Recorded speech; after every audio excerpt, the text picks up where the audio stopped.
But we're going to cross over to Professor of Binary Economics, Rodney Shakespeare, who's also joining us from London to discuss this. Now, Professor, many thanks for joining us here on Press TV. It was a great show of people power on the streets of London today, but we've seen this happen earlier as well with regards to the tuition fee hike, but nothing's really coming out of it. Do you think this is going to send a strong message to the government? Well, you're seeing an intergenerational uprising. It's showing the right spirit. They want to have a head-on attack upon the policies which are being presented to them. Unfortunately, though, the attack is unfocused, and all it will do will to put either they can put the clock back, or you're going to end up with repression. You've got to come forward with something positive, and in a simple way forward, they must demand the opening up of a supply of interest-free loans from the National Bank to be used for all major purposes where you would normally use interest-bearing money. Now, if you do that, you effectively put a challenge to the whole of mainstream economics. You put a challenge to the corrupt banking practices. You set forward a situation in which you can succeed in forwarding new policy and new change. So my advice to the young people and to the older people who are rightly demonstrating is look for this new idea. If you want to find it, you can go to Binary Economics, that's one word, binaryeconomics.net. We're writing a book, and it's being called riba-free economics, because that's a term which is better understood in Islam, and it's a genuine interest-free economics. I recommend the protesters, the democratic protesters, to find a new way forward, and it's not so new. This policy was done in the 1930s in America, and then for a long time in Canada, Australia, New Zealand. It's being done at this moment in Malaysia. Right. We're also now going to cross over to Mr. Io Johnson. He's a broadcaster and commentator. Mr. Johnson, what do you make of these protests? Do you think they will succeed in sending the government a strong message? We'll hope so. I must admit that the demonstration that we're seeing is as a result of excessive frustration by the entire country, really. Lots of families have lost their jobs, they've lost their livelihoods. In fact, some families have reduced from 3 meals a day to 1 or 2 meals a day. These are really hard and desperate times for most families, and today was meant to be a family day out, a day out where lots of families could take their children, the elderly could make their way, in addition to the young, youthful population that we know of, especially that of the students, and they could demonstrate peacefully and express their frustration at the government, and very much so the fact that their wishes have not been met. And there's untold hardship in London currently, especially throughout the entire country, not to mention.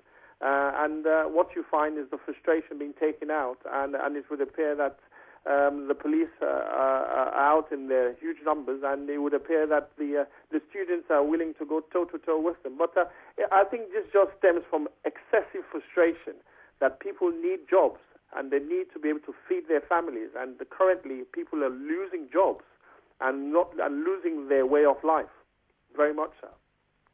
Right. Now, Professor Shakespeare, there is frustration on the streets, as Mr. Johnson pointed out, but is there an alternative? Because the path you've just outlined, from what I understand, would require a complete upheaval of the current economic system, and not just in the UK, but on a wider scale, so to speak. Yes, exactly. That is what is required. The frustration is there, because deep down people realize that things are going profoundly wrong. I mean, take those students. They're going to be loaded just from their student years with a minimum of 30, probably £40,000 of debt. And that's independent of any other debt which they will incur. They're going to be debt slaves for the rest of their lives. Now, you've got to go at the thing in a very fundamental and radical way. And if you're not proposed to do that, you're not going to actually change anything, and you're not going to win. At the moment, you're going into a long 1930s depression, and there's no solution which was found to a large extent in the 1930s.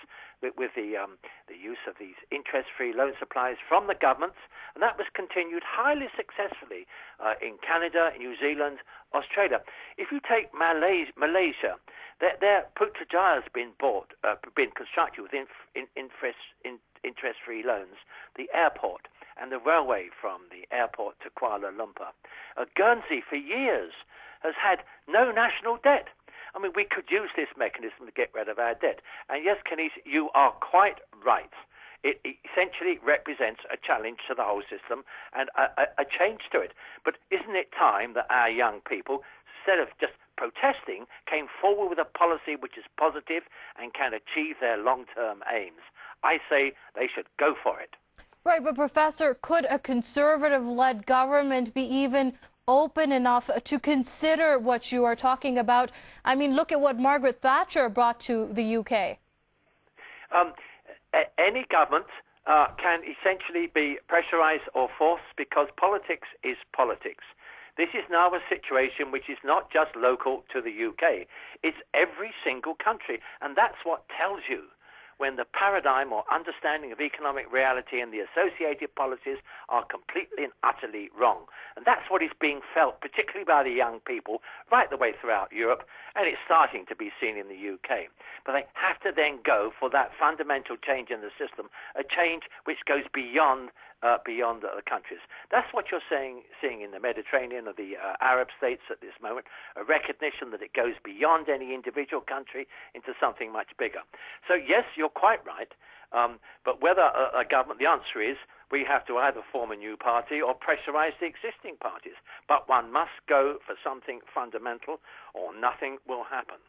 All right, Mr. Johnson, I'd like to get your opinion on this. Do you think there's a middle ground between what the present situation is and what the professor is talking about?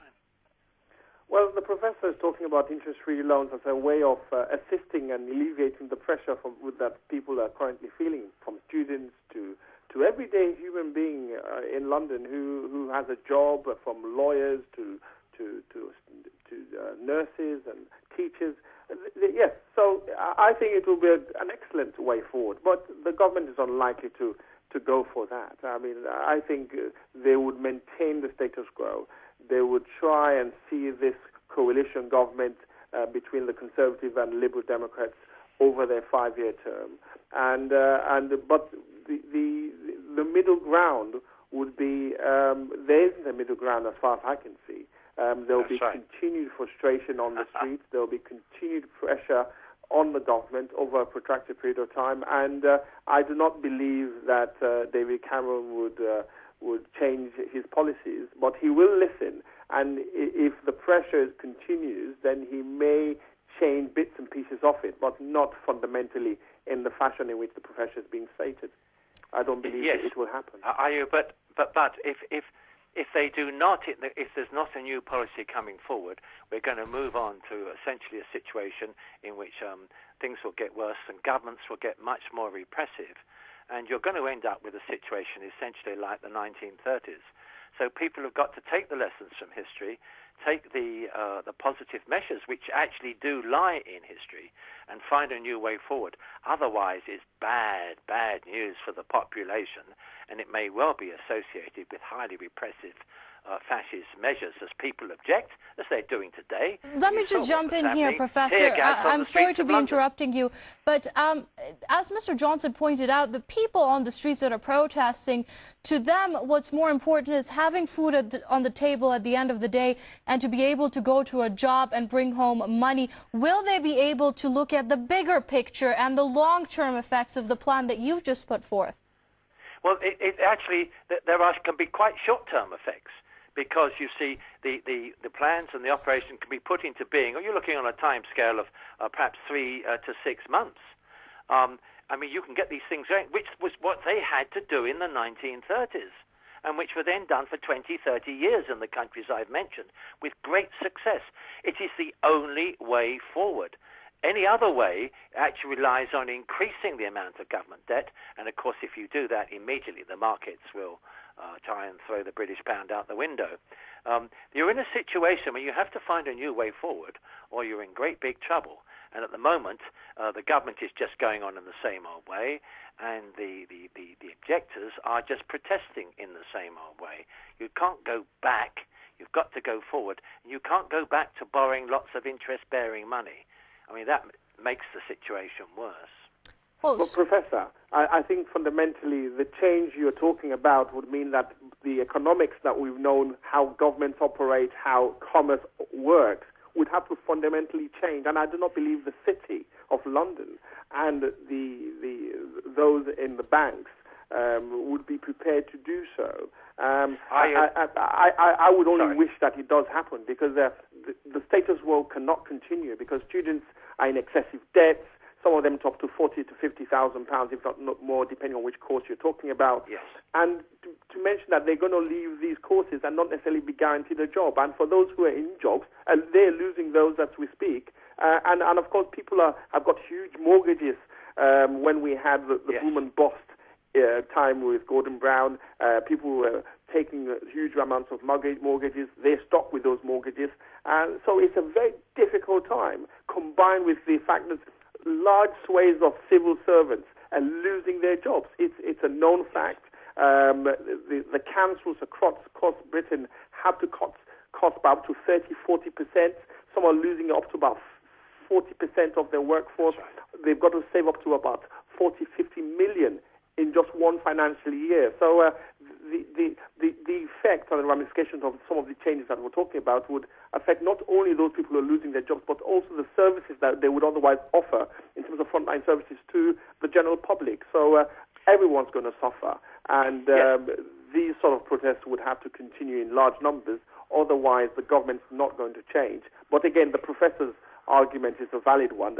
It remains to be seen whether the government would adopt that. I look forward to reading the book that he claims that would be issued out. But go to binaryeconomics.net, and you can see the present version of it. Yes, Ayo is quite right. The government, it will resist this, because the back of all this is the existing understanding and the existing interests, and they will resist any fundamentally new ideas. But we are in a new situation, in exactly the same way as we're in a new situation in Arabic Islam. The world is changing.